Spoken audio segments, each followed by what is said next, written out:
Assalamualaikum warahmatullahi wabarakatuh.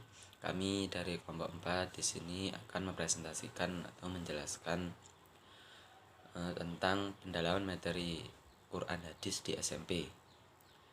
Di sini saya akan membacakan ayat-ayat terkait dengan materi tersebut dan juga artinya. Yang pertama yaitu Al-Quran Surat Ar-Rahman ayat 33.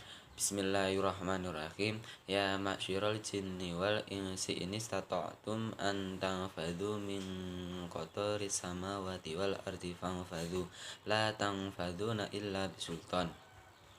Artinya, hai jamaah jin dan manusia, jika kamu sanggup melintasi penjuru langit dan bumi, maka lintasilah. Kamu tidak dapat menembusnya kecuali dengan kekuatan. Yang kedua yaitu Quran Surat Al-Mujadalah ayat 11. Bismillahirrahmanirrahim. Ya ayyuhalladzina amanu idza qila lakum tafassahu fil majalisi fafsahu yafsahillahu lakum wa idza qila suzu fasuzu yarfa'illahu alladzina amanu minkum walladzina utul ilma darajat wallahu bima ta'maluna khabir. Artinya yaitu, hai orang-orang beriman, apabila dikatakan kepadamu, berlapang-lapanglah dalam majlis, maka lapangkanlah, niscaya Allah akan memberi kelapangan untukmu. Dan apabila dikatakan, berdirilah kamu, maka berdirilah, niscaya Allah akan meninggikan orang-orang yang beriman di antaramu, dan orang-orang yang diberi ilmu pengetahuan beberapa derajat. Dan Allah maha mengetahui apa yang kamu kerjakan. Yang ketiga yaitu Al-Quran Surat An-Nisa ayat 146. Bismillahirrahmanirrahim.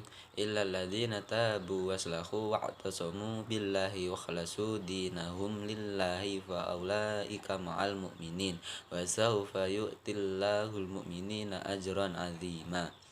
Artinya yaitu, kecuali orang-orang yang taubat dan mengadakan perbaikan dan berpegang teguh pada agama Allah dan tulus ikhlas mengerjakan agama mereka karena Allah, maka mereka itu adalah bersama-sama orang yang beriman, dan kelak Allah akan memberikan kepada orang-orang yang beriman pahala yang besar. Yang keempat yaitu Al-Quran Surat Al-Baqarah ayat 153. Bismillahirrahmanirrahim. Ya ayyuhalladzina amanu sta'inu bisyabri wassalah innallaha ma'asyabirin. Artinya itu, wahai orang-orang yang beriman, mohonlah pertolongan kepada Allah dengan sabar dan salat. Sungguh Allah beserta orang-orang yang sabar. Yang kelima yaitu Al-Quran Surat Ali Imran ayat 134. Bismillahirrahmanirrahim. Alladzina yunfikuna fis sarra'i wad dharra'i wal kadhiminal ghaidha wal 'afina 'anil nas wallahu yuhibbul muhsinin.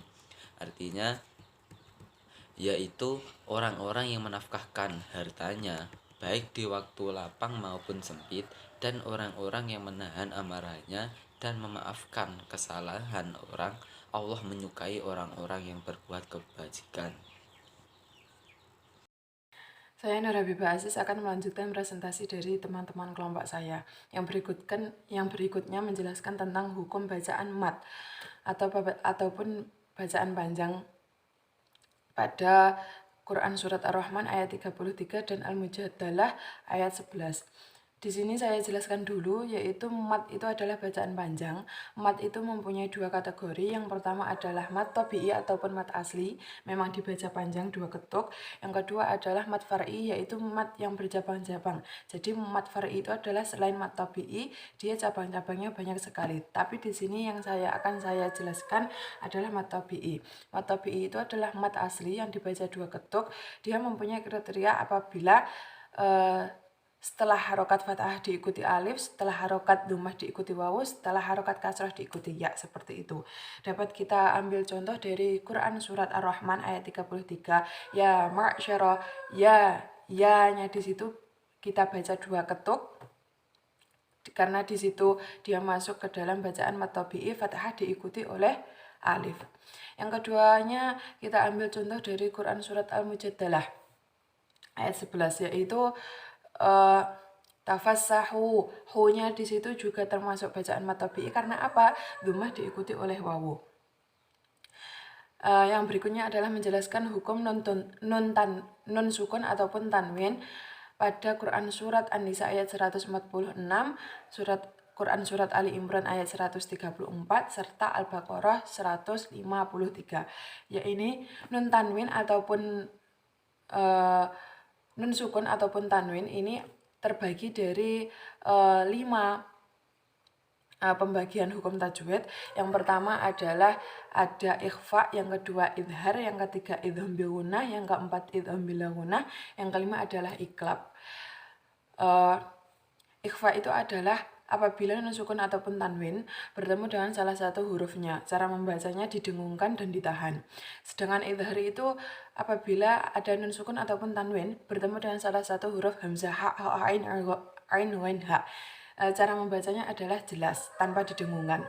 Lalu yang ketiga adalah idgham bil gunnah. Idgham bil gunnah itu apabila ada nun sukun ataupun tanwin bertemu dengan salah satu huruf ya, waw, mim, nun. Cara membacanya dimasukkan dengan didengungkan. Yang keempat adalah idgham bil gunnah. Idgham bil gunnah itu apabila ada nun sukun ataupun tanwin bertemu dengan salah satu huruf lam ra. Cara membacanya adalah dimasukkan tetapi tanpa didengungkan. Yang terakhir adalah iklab. Iklab ini adalah nun sukun ataupun tanwin bertemu dengan huruf ba. Cara membacanya adalah ba ini diganti dengan huruf mim. Kita ambil contoh dari Quran surat An-Nisa ayat 146. Contohnya adalah ajron aziman. Di situ ada kata lafadz ron aziman. Ron aziman dibaca jelas karena itu termasuk bacaan idhar halqi. Yang selanjutnya kita ambil contoh dari Quran surat Ali Imran 143.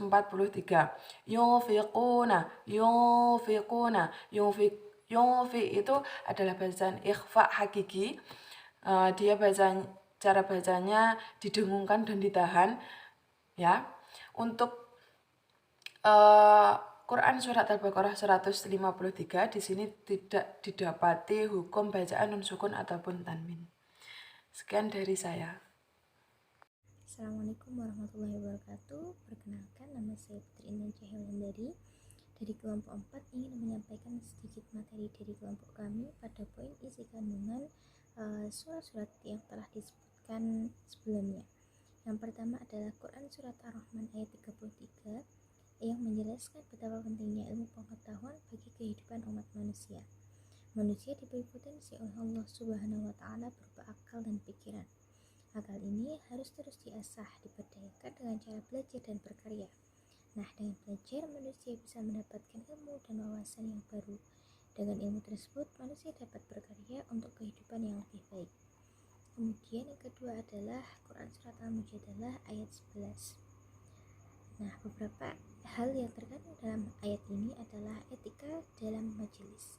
Etika dalam majelis ini dimaksudkan bahwa ketika berada dalam suatu majelis, hendaklah kita memberikan kelapangan tempat duduk bagi yang baru datang. Dapat ditarik kesimpulan bahwa sebagai orang yang beriman, manusia harus melapangkan hati demi saudaranya yang lain. Etika dalam suatu majelis sekurang-kurangnya adalah memberikan kelapangan tempat duduk, maka Allah Subhanahu wa Ta'ala juga akan melapangkan pula bagi kita pintu-pintu kebaikan di dunia dan di akhirat. Yang kedua, manfaat beriman dan berilmu pengetahuan. Orang yang beriman dan berilmu pengetahuan akan menunjukkan sikap yang arif dan bijaksana. Iman dan ilmu tersebut akan membuat orang mantap dan agung. Kemudian Quran surat An-Nisa ayat 146 yang menjelaskan tentang keikhlasan amal seorang. Ikhlas merupakan syarat mutlak diterimanya iman. Hadis yang berkaitan dengan surat An-Nisa ayat 146 ini adalah hadis yang diriwayatkan oleh Ahmad. Kemudian Quran surat Al-Baqarah ayat 153. Beberapa kandungan pada Quran surat Al-Baqarah ayat 153 ini yaitu Allah memerintahkan orang-orang beriman agar meminta pertolongan kepadanya dengan sabar dan sholat. Kemudian ketika menghadapi musibah atau cobaan, seseorang mukmin harus bersabar dan berbanyak sholat. Yang ketiga, sabar dan sholat adalah solusi bagi orang-orang yang beriman.